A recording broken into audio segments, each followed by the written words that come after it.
what if your soul doesn't travel to a place after death, but into a state, a landscape shaped not by heaven or hell, but by the very contents of your own mind? It's a question that might shake everything you've been taught about the afterlife. And Carl Jung asked it decades ago. Unlike religious traditions that speak of reward or punishment, Jung believed that when we die, we don't go somewhere, we go inward. Into a realm structured by our unconscious, filled with symbols, shadows, and forgotten truths we never faced while alive. A realm where the map isn't written in words, but in archetypes. And here's the twist: you're carrying that map inside you right now. Let me ask you this: have you ever had a dream that felt like more than a dream? A recurring symbol you couldn't explain. A strange inner moment so real, so emotional, it felt like someone or something was guiding you toward something deeper. That wasn't random. That was the map. And in this video, we're going to decode it. We'll explore Carl Jung's hidden vision of the soul's journey after death. Not through theology, but through depth psychology, through symbols, archetypes, and the secret language of the unconscious. Because the afterlife Jung described isn't far away. It's right beneath the surface of your own mind, waiting to be remembered. So stay with me. Because once you see this map, you may never look at your dreams or your soul the same way again. In the spring of 1944, Carl Jung, the father of analytical psychology, fell critically ill after suffering a heart attack. For several days, he drifted between life and death, suspended in a realm that wasn't quite here, but not yet gone. But what he encountered during that time wasn't just a near-death experience. It was a vision, one that reshaped his entire understanding of what happens after we die.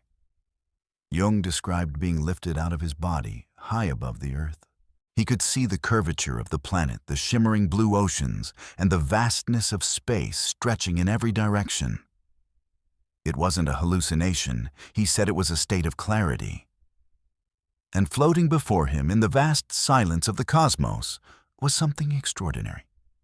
A temple, suspended in the void, silent, radiant, alive with symbolic energy. But this wasn't a place made of stone or wood. It wasn't built with hands. It felt ancient, not out there, but somehow within him, as if it had always existed at the very core of his being. This temple, he later realized, was the self, not the ego, not the personality, but the deepest truth of who we are, the totality of our conscious and unconscious, integrated and whole. As Jung floated toward the temple, he felt something he'd never felt before: peace. Not happiness, not relief, but peace so vast it made everything else, status, ambition, fear, fall away. He knew instinctively this was the center, the destination, the ultimate return. And yet, just as he reached the threshold, something pulled him back. A force strong but not hostile drew him away, back toward the earth, back into his physical body, back into time. It wasn't his time yet. But that glimpse changed everything for Jung. Because what he saw wasn't a religious heaven. It wasn't punishment or paradise. It was a return to the self, to the deepest level of the psyche. He came to believe that death is not an end, but a transition, a movement deeper into the psychological and spiritual terrain we've spent our lives either exploring or avoiding. Life is a short pause between two great mysteries, Jung once said. After that pause, the soul doesn't go somewhere. It goes inward into the very structure it spent a lifetime building. This is where Jung's vision becomes more than mystical. It becomes radically practical. Because if the afterlife is shaped by our inner world, then the question isn't just what happens when we die. The question becomes, what have we built inside ourselves when no one was watching? The temple Jung saw wasn't something waiting for him after death. It was something his soul had always been moving toward. The self is not found. It is uncovered layer by layer over a lifetime. In this vision, Jung was being reminded the soul doesn't travel outward after death. It returns inward to its origin, its center itself. And here's where it gets deeply personal.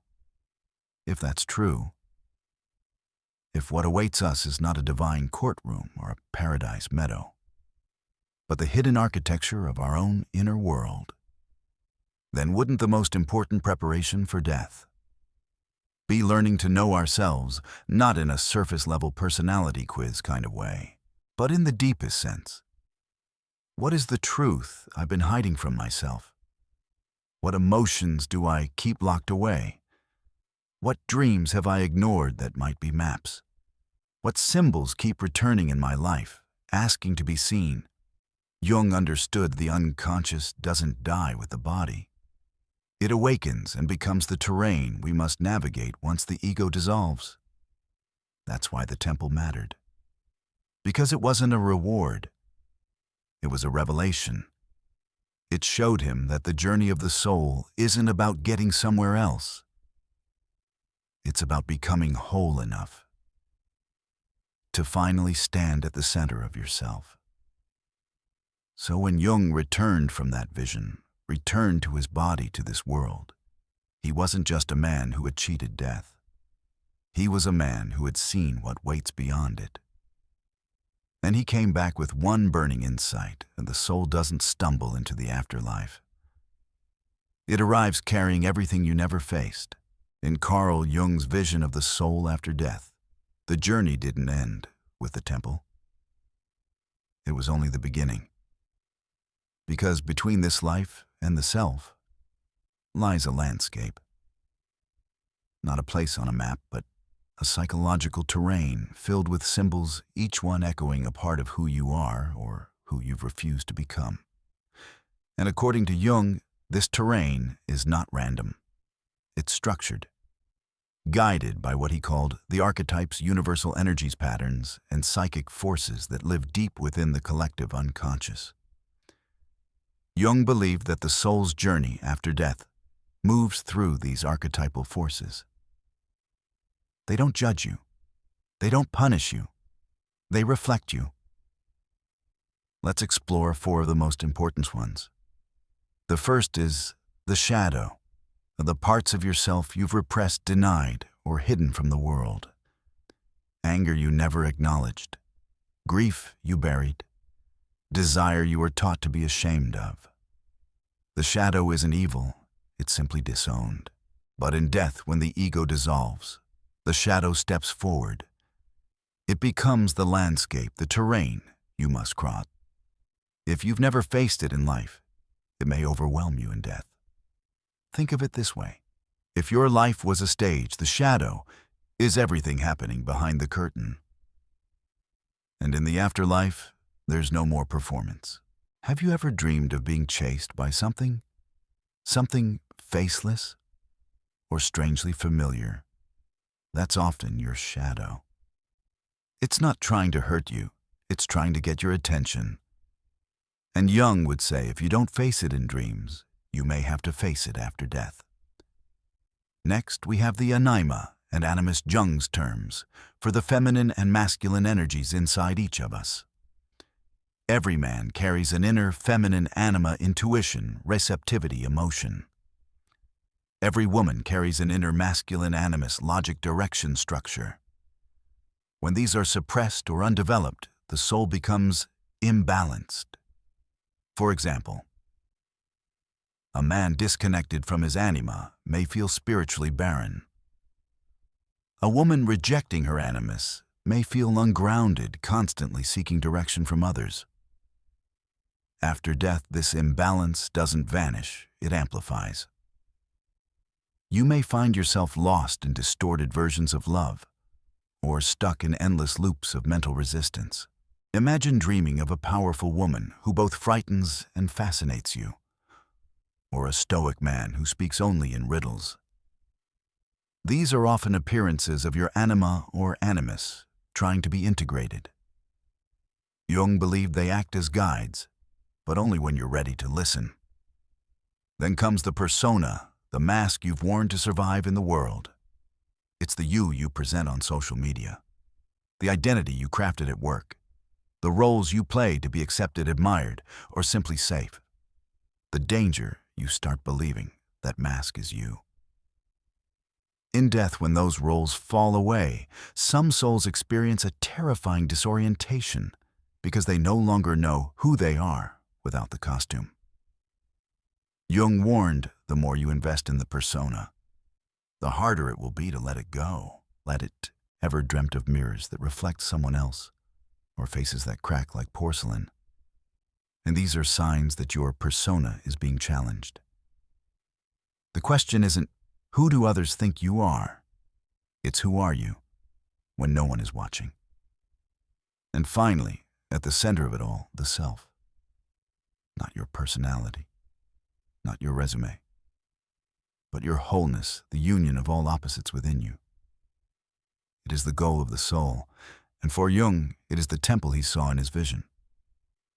But to reach the self, you must walk through every archetype that comes before it. You must face your shadow, integrate your anima or animus, shed the persona. Only then do you reach the center, not as an escape, but as a return. Here's the twist Jung emphasized. This journey doesn't start after you die. It starts now. Every dream, every moment of inner conflict, every whisper of intuition, it's your soul trying to navigate the map. A long, endless hallway, a journey still incomplete, a wise figure offering you a key. Likely the wise old man archetype, an inner guide inviting you toward integration. These aren't meaningless images. They're signposts offering glimpses of the terrain you'll one day walk through completely. And here's the most important thing Jung wanted us to know. This map is not hidden in some sacred book. It's hidden in you, in your dreams, in your struggles, in your quietest moments. We don't wait to discover it after we die. We're meant to start walking it now. So ask yourself, if you had to journey inward today, would you know how to read the signs? Or would you be lost in a terrain made of your own forgotten symbols? The map is waiting. But first, you have to remember, you were born with it in your hands. By now you might be wondering, if the soul's journey after death is guided by a hidden psychological map, why do so many people seem unprepared for it? Why, despite the depth of Jung's insight and our modern obsession with spiritual talk, do most souls, in Jung's words, never reach the self? Carl Jung didn't sugarcoat this part. He believed that most people don't complete the journey of the soul, not because they're evil or unworthy, but because they're unconscious of the terrain they carry inside. They don't know how to read the map. Worse, they don't even know it exists. And as a result, many souls become trapped, circling the same internal patterns after death as they did in life. Jung explained that most people live their lives entirely in the persona, the socially constructed mask we wear to survive. It becomes a substitute for the true self. And what we repress, deny, or avoid becomes the shadow, our inner basement of buried fears, shame, and disowned parts. So what happens when you die? The body dissolves. The stage ends. But the inner structure you built, your unresolved patterns, unlived truths remain.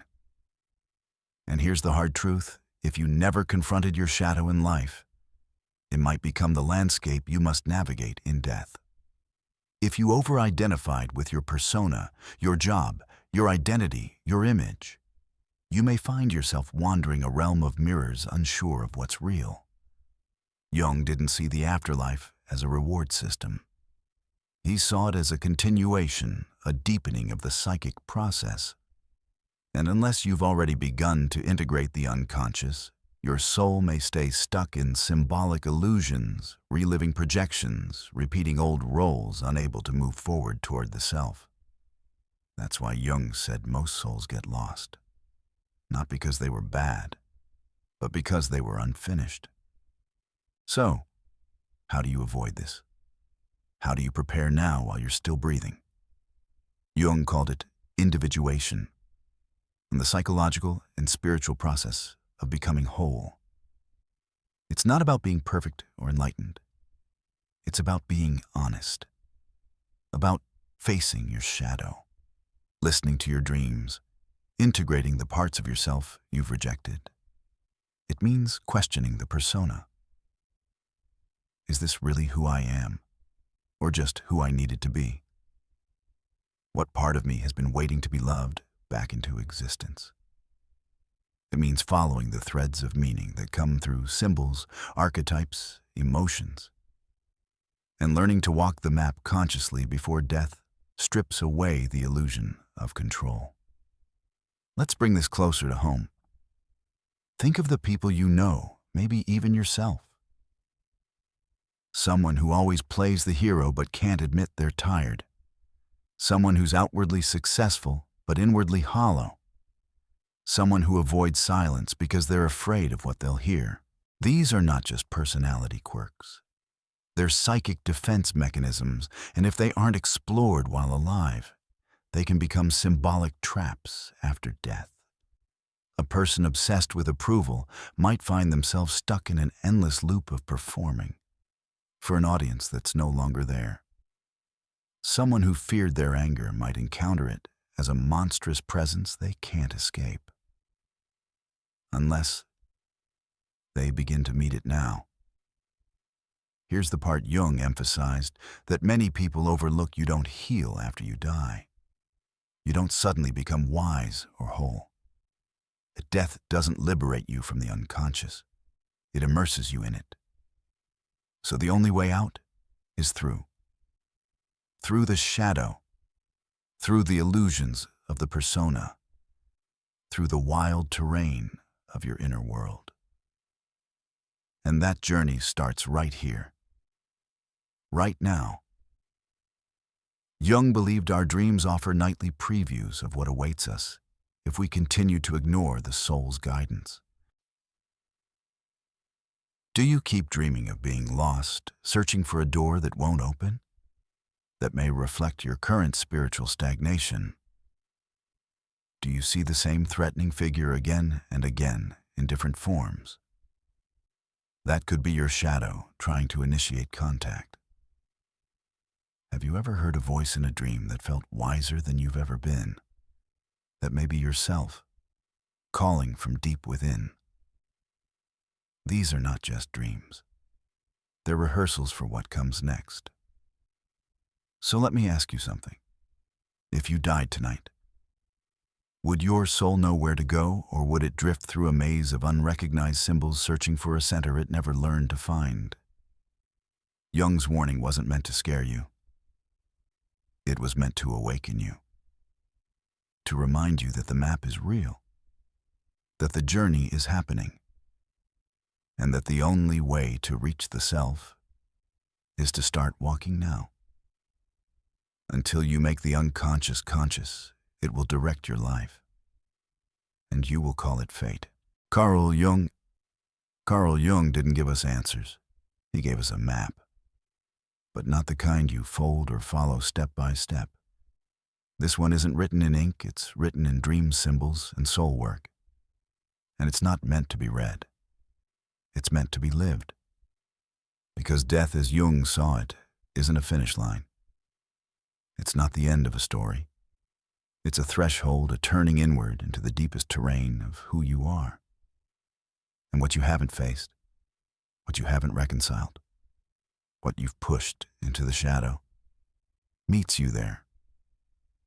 Not to punish you, but to mirror you. So ask yourself, if you died tomorrow, would you know how to navigate your soul, or would you find yourself drifting, searching for meaning in a maze of symbols you never learned to recognize? Because in the world Jung described, the self isn't discovered after death. It's invited now in every dream you remember, every fear you confront, every inner voice you dare to trust. Jung left behind more than theory. He left behind a spiritual compass, a way of seeing the inner life as sacred territory. And this video has only been one small step toward decoding that map. But maybe it's a step you were meant to take. Maybe your soul has already begun this journey. And maybe this is the moment you realized you're not alone on the path. Comment below. Have you ever had a dream, a symbol, or a strange inner experience that felt like a guidepost, like it was showing you something your soul already knew? We'd love to hear your story. And if you're ready to explore this map further to uncover the self, the shadow, and everything in between, subscribe to the channel, because this is only the beginning. Up next, what Jung saw in the sacred temple. The self revealed after death, a deeper look at the symbol that changed Jung's life and might just transform yours.